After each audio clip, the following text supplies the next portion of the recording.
మీ అన్నగారు నాగబాబు గారిని మంత్రివర్గంలో తీసుకోవాలని అనుకున్నామంట. అది ఒక పెద్ద తప్పు అనుకుంటే అనుకున్నావు. చంద్రబాబు నాయుడు లెటర్ ఇచ్చాడు, ఇంత బారుని ఇచ్చాడు, చూశారుగా మీరు.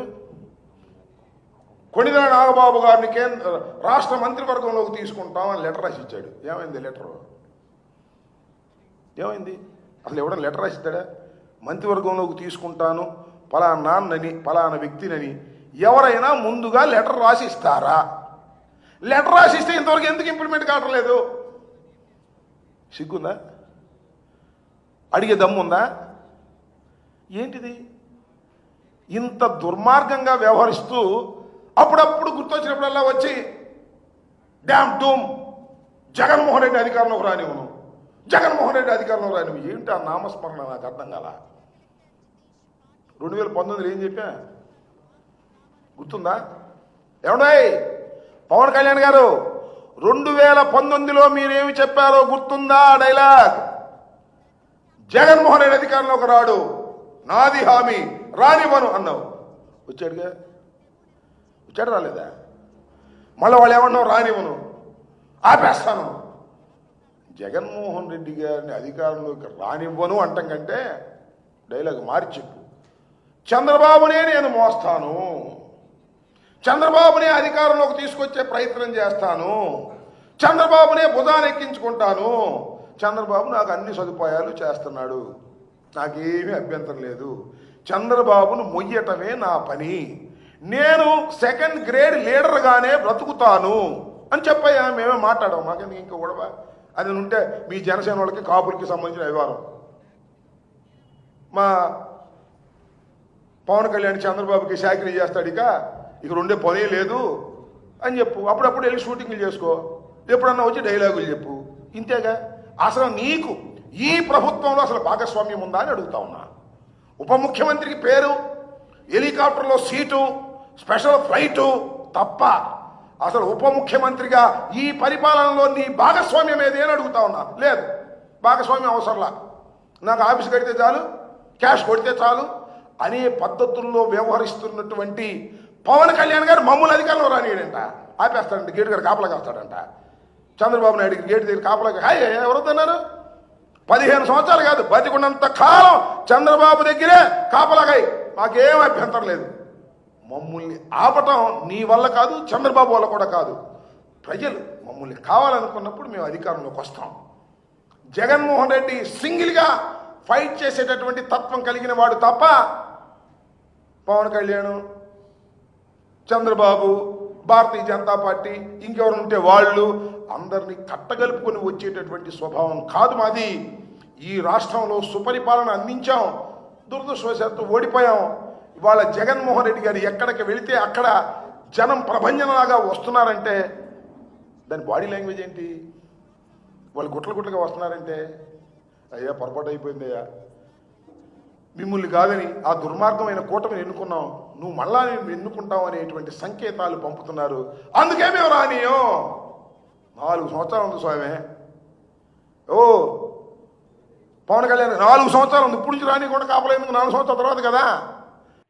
నేను రానియం, నేను ఇక్కడే కూర్చుంటా. ఏంది ఇది నాకు అర్థంగా? నేను రానివ్వను అని నువ్వు నీ కూటమిలో ఉన్నటువంటి చంద్రబాబు, పవన్ కళ్యాణ్ అంటున్నాడంటే జగన్ వస్తాడని భయపడుతున్నారు. ఇది వాస్తవం. ఇవాళ మీరు వెళ్ళి జలజీవన మిషన్ కార్యక్రమంలో సినిమా డైలాగులు చెప్పడం కాదని అన్ని సినిమా డైలాగులు చెప్పి 10 సంవత్సరాలు సినిమా డైలాగులు చెప్పి మీ అదే అన్నాడండి, తాటాకు చప్పుళ్లకు భయపడే వ్యక్తులం కాదు మేము. తాటాకు చప్పుడు మేము కూడా అంతే. తాటాకు చప్పుళ్ళకు భయపడతామా? జైల్లో పెడితే భయపడతామా? వీరులాగా పోరాడతాం, సింహాల్లాగా ముందు కొరుకుతాం తప్ప మీ తాటాకు చప్పుళ్లకు, నీ తాటాకు చప్పుళ్లకు, చంద్రబాబు తాటాకు చప్పుళ్లకు, కూటమి తాటాకు చప్పుళ్లకు భయపడి పారిపోయేటటువంటి మనుషులం మేము కూడా కాదనే విషయం నీకు తెలుసు. జగన్మోహన్ రెడ్డి గారు 16 మాసాలు జైల్లో ఉన్నా కూడా మొక్క ఓని ధైర్యంతో ముందు కదిలాడు. ఇవాళ మీరు ఎన్ని కేసులు పెట్టి ఎన్ని ఇబ్బందులు పెడుతున్నా వెనక్కి వెళ్ళే ప్రశ్నే ఉండదు. ఏం జరిగినా దానికి సిద్ధంగా ఉన్నామనే విషయాన్ని చంద్రబాబు గారికి తెలుసు. నీకు తెలియకపోతే తెలుసుకోమని పవన్ కళ్యాణ్ గారికి ఈ సందర్భంగా చెప్పదలుచుకున్నాను. కన్సిస్టెంట్గా నువ్వు జరుగుతున్నటువంటి విషయాలు నీకు తెలుసా నేను అడుగుతా ఉన్నా.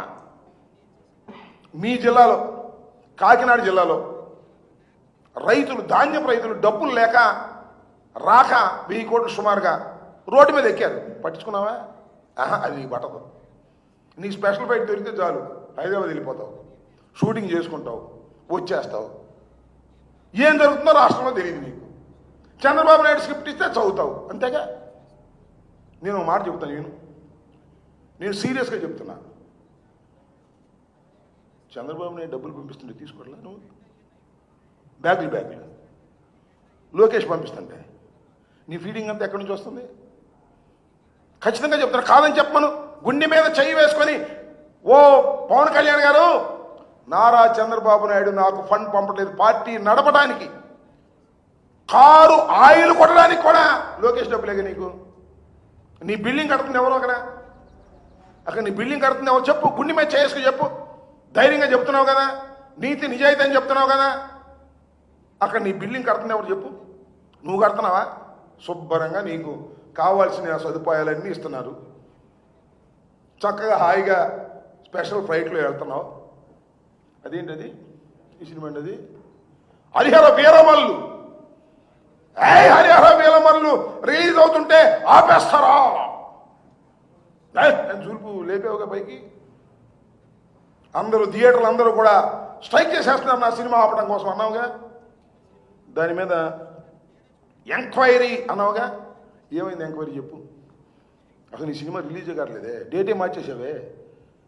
దీని మీద కోపం వచ్చి నీకు సినిమా ఫీల్డ్లో వ్యతిరేకంగా ఉన్నటువంటి వారి థియేటర్స్ని చెక్ చేసావా? సామాన్యుడికి అందుబాటులో ఉండాలి ధరలు, టికెట్ ధరలు పెరిగిపోతున్నాయి. సంవత్సరానికి గుర్తొచ్చింది, నీ హరిహర వీరమల్లు సినిమా రిలీజ్ అయ్యే సమయానికి నీకు గుర్తొచ్చింది. వెళ్ళావు, చెకింగ్లు చేశావు. ఏం పట్టుకున్నావు చెప్పు, నాకు తెలియగలుగుతా. బెదిరించావు. ఏం పట్టుకున్నా? ఏమైనా క్యాష్ పట్టుకున్నావా? ఎందుకు మాట్లాడలేదు మళ్ళా?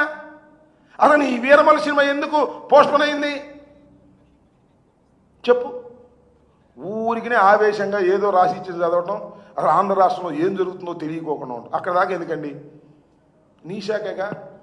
అదేంటది? పనికి ఆహార పథకం. ఇంతవరకు నాకు తెలిసి పనికి ఆహార పథకంలో ఇన్ని రోజులు బాకీ తీర్చుకోకుండా ఎప్పుడైనా రాష్ట్ర ప్రభుత్వం ఉందా? దీని ఒకదాని సమాధానం చెప్పు. నీ శాఖే, లోకేష్ శాఖ ఎవరో కాదు, నీ శాఖే. అసలు నీ శాఖనే నువ్వు పట్టించుకోవట్లేదే. ఏమిటి అన్యాయం?